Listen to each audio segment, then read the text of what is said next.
Signing in the boat and someone who has a lot of versatility, I guess, what does he bring to the table? I think he brings everything. A kid who can run in the backfield. I can spread him out. Did a really good job, I think, catching the ball towards the end of the season. Put on some weight. He's gotten faster. Told me he's got a lot stronger. I know he had a little injury early on. But I think he's going to be really good for us. We need that, with Carvin going out, going to the next level. So we're looking forward to it. Does he play like any of the guys you currently have? I know Coach Norvell did mention Toafili a little bit. Does you see that in him? That's what he reminds us. Might be a little bigger than, a little stronger than Toafili right now, coming out of high school. But that's what he kind of reminds you of. Probably not as I'm gonna say not we can show every quickness, but he reminds you of LT. Can you know before they get here, other than like a Fournette? I know you knew Fournette was probably going to see some touches. I thought it was my cone drills. That's not it. Can you know before they get here, before they actually get and you see them, that they can contribute as a freshman? Do you know, like with some of these guys, okay, they have a chance to play right away? Some you can tell, but I think the mental aspect is one of the big things once they get here. You can see the athletic ability early on, but that's the mental part of it. Once they get in, get around the guys, and you start kind of putting the pressure on them a little bit in the spring, that's when you know. I can kind of know after the spring if they can kind of handle it or not. How much is name, image, and likeness kind of changed the landscape and the way kids are thinking, decisions are made? Definitely changed. That's a part of the game right now. We knew that was coming, and kids are doing what's best for their families, and you have to respect that. That's one of the things that they put in place to help kids out and do the things that they need to do, and their names mean a lot right now. And they're making money off their names, and you have to understand that. You have to respect it. If you've got a chance to lobby for a change maybe in state law that might allow you to assist a student athlete down the road in building his brand a little easier, what would you say to a state legislature or a fan or somebody about maybe what's right or wrong about the current legislation in the state? Well, I can't say what's right or wrong right now. You have to let it kind of play out to kind of see exactly what's going to go on with it. This is all new right now, so we're all treading in new water right now. So we have to kind of figure this thing out, and everybody's trying to figure it out right now because it's all new to us. So we're trying to see exactly what's what, and we have to do what's best for the student athlete. And at the end of it, that's the best thing. We have to do what's best for the student athlete, and hopefully we all figure that out.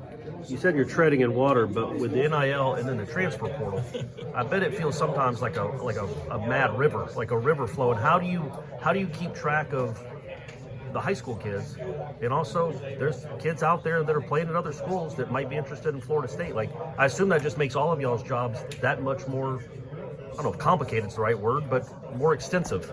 I think the biggest challenge that most guys have, normally you go out and you recruit right after the season, but I think some of the best recruits, your biggest recruits, and the most crucial recruits that you have, the guys who are on your team currently.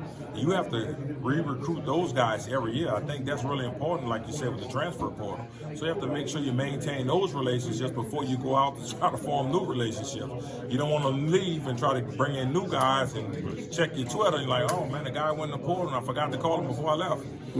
So those are the relationships that have to continue to build, and that's what kids are looking for. And all these kids are looking for early playing time. That's a part of it. And you have to understand that this is a new day and a new age. Do you have kids when you're recruiting them in high school that ask you about the portal? Like, are y'all looking at people at my position at the portal? Oh yeah, all the time. Kids are asking that question. That's I think so many high school kids are probably getting left out right now because so many guys are taking kids out of the portal because kids are a lot stronger and faster. But I think you have to continue to recruit high school kids. You want to build your own team up, and we're going to continue to do that. Now, you're going to get kids out of the portal. That's a part of it right now. But high school kids do ask that question. You mentioned Jay Sean a little earlier. What's it like to see everything that has gone through to get to this point to go forward and pursue his dreams of playing in the pros? Man, I'm extremely proud of Jay Sean. The kid was committed, and just like we said, he was always committed to the little things. This kid did everything we asked him to do. I mean, from practice, schoolwork, everything you asked him to do, he did it. And he was a team leader. He came in from the transfer portal, but he was a leader in that running back room. I mean, from blocking to special teams, and you root for a guy like that, you know. And for that kid to graduate on Friday and declare that he wanted to go to the NFL, he did the things that he needed to do to move forward. He took care of the educational part, and now he's going to try to play in the NFL, and we're rooting for him. Given that he did so many things, like you said, it was such a balanced running back. If you look to maybe add someone else still at that position to help compensate for his loss, or are you guys kind of rolling with what you have currently? Well, currently we're probably going to roll with what we have, unless somebody just kind of falls in our lap right now. And I think currently with the guys that we do have, you know, I think they're up for the challenge, and I think Trayshawn Ward is really ready to kind of put his foot forward and be ready to roll. And I'm going to really push LT. I think LT is ready to go, so we'll see. When did you first see or hear about Rodney? Did he come to a camp, or did you see him in? We heard about him early on. He was at a camp. He went laser 4.5, and so we went to looking at all his tape and the competition he's playing against. You know, wasn't sure about that, but I mean, he doesn't schedule the game, so that wasn't his fault. Right. So at the end of the day, he was a really good player, and we got him on campus, and we invited him with the elite guys. He had a lot of raw ability, but to run 4.5 laser time and kind of do the things that he needed to do, I think it's been a great asset for us. And the kid's a 4.0 student, so you want really smart kids. The first thing we look for is smart kids that can play fast. You kind of reset the board. I think the NFL draft people use that term. What's your formula for evaluating who's still out there between high school kids, junior college, transfer portal guys? What's your process? I think the biggest thing you do, well, tomorrow we'll go back, kind of see exactly what we have. We already have the board set for our 23s and 24s, and now you start looking at the transfer portal. Who could fit? Guys that we did sign, guys that we need to kind of fill certain spots.